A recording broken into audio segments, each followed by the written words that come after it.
Hello everyone.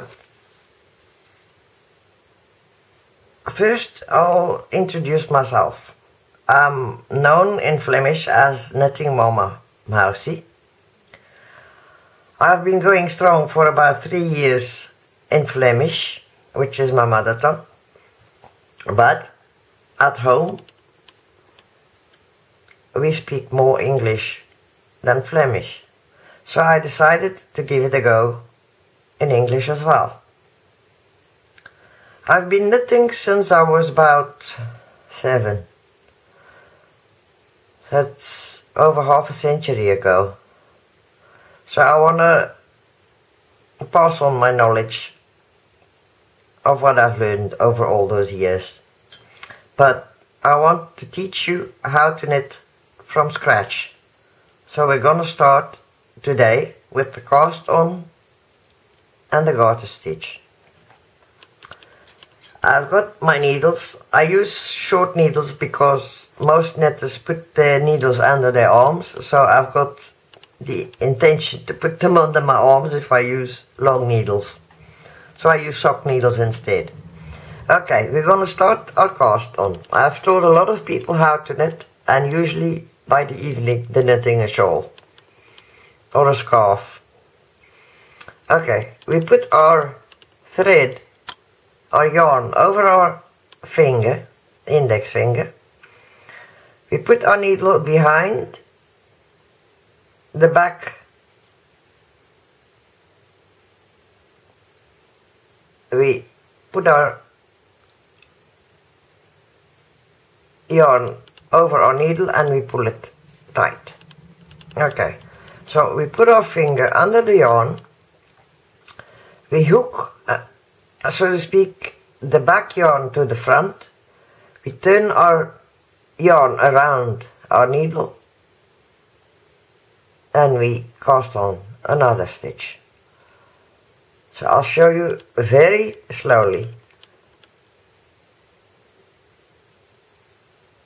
And you put this loop over your needle, and that's 3 stitches. I'm going to cast on 10 stitches, then I'm going to start the garter stitch. So the loop goes over the needle. I'll go slowly. You hook the back thread, you twist your right hand thread over your needle, you put the loop over your needle and you pull the left thread.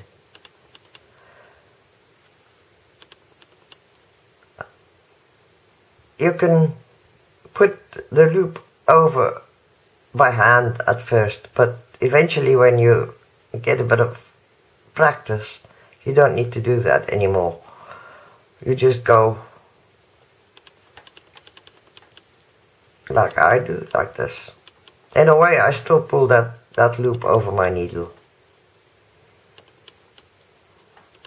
But I'm sure you've seen what I've done. So I hook the back thread, I twist my thread around my needle, or I put it over my needle, I put the loop over my needle, and I pull my left thread. In knitting, you always work with your your working thread is always on your right side. The cast on is always on the left.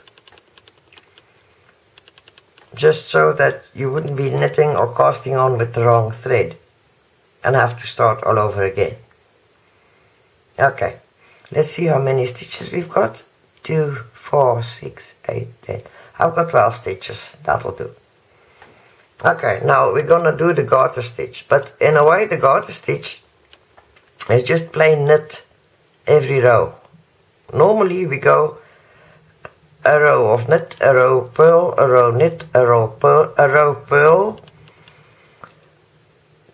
But in the garter stitch we just knit, nothing else. So you put your needle in your first stitch, put your thread in between your needles, and you pull up a loop. That's your first stitch knitted. Put in your needle, put your thread over, pull it through, put it in, put your thread around and pull your loop up. So your loop is actually a stitch. So I'll come a little bit closer. There's your stitch. You put your needle in, you put your thread around, and you pull your loop through, and you just slide it off carefully off your left needle. Thus you put in your needle, you turn your thread around, you pull up your stitch, your loop, and then you slowly, carefully slip your stitch off the left needle.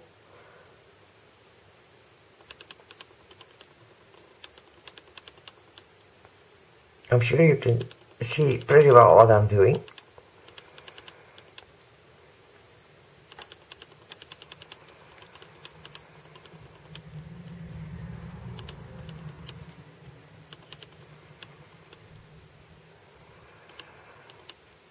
And I've cast on a bit tight at the beginning because I was showing. Okay. So we've done our first row of garter stitch. We turn our work around. So as I said, your working thread is always on the right when you're knitting. When you're doing crochet, it's on the left. But that's not our problem. We're knitting. Okay, so for a good tension in your knitting, because some people knit very tightly, some people tend to knit very loose.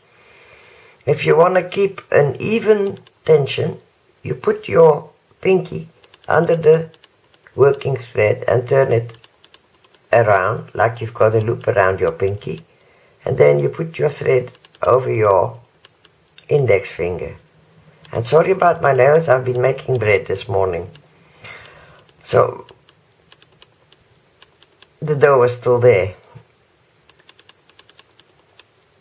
You put your needle in, thread around, pull up the loop and slip the left one off the needle carefully. Put in, turn around, pull up the loop and slip.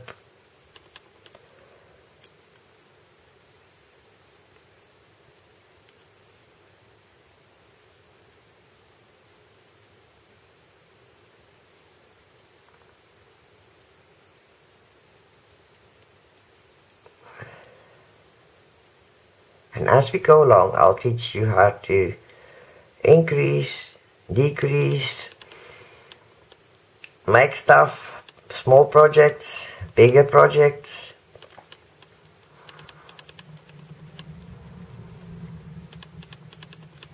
But once you got the hang of it, and I'm sure you're gonna enjoy it, but because it's very relaxing. Knitting and crochet is relaxing.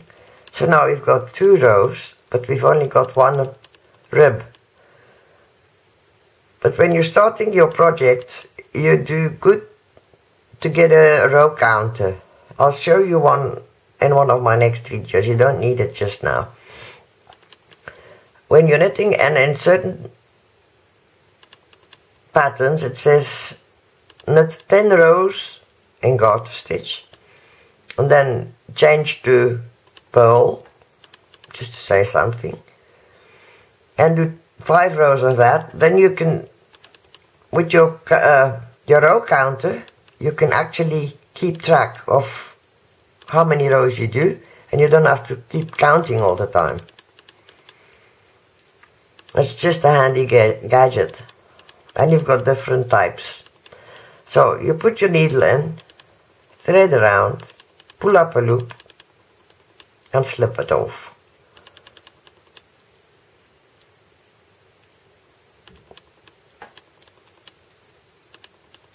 And I'm knitting at the moment, I'm knitting with the 4mm needle.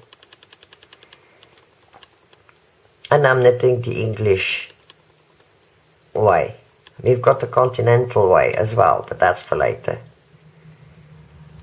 I find this one is the easiest one to learn at first.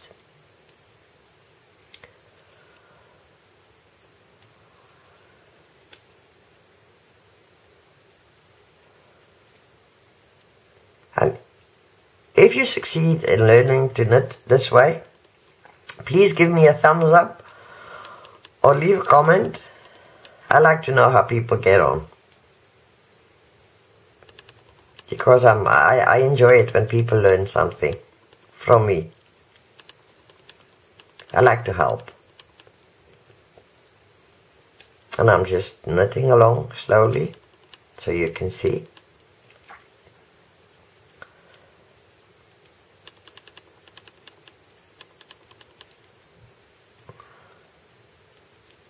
And of course I'll teach you how to cast off as well, but that's also for later. So this is our garter stitch.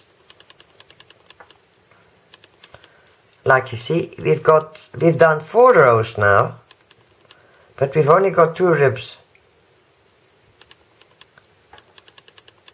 And that's why when the row counter comes in handy when you're knitting a big project in garter stitch, or you can count the ribs and multiply by 2.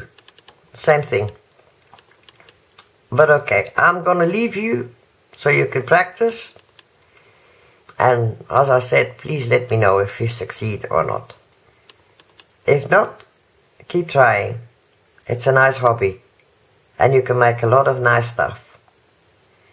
Okay, see you next time. Bye bye for now.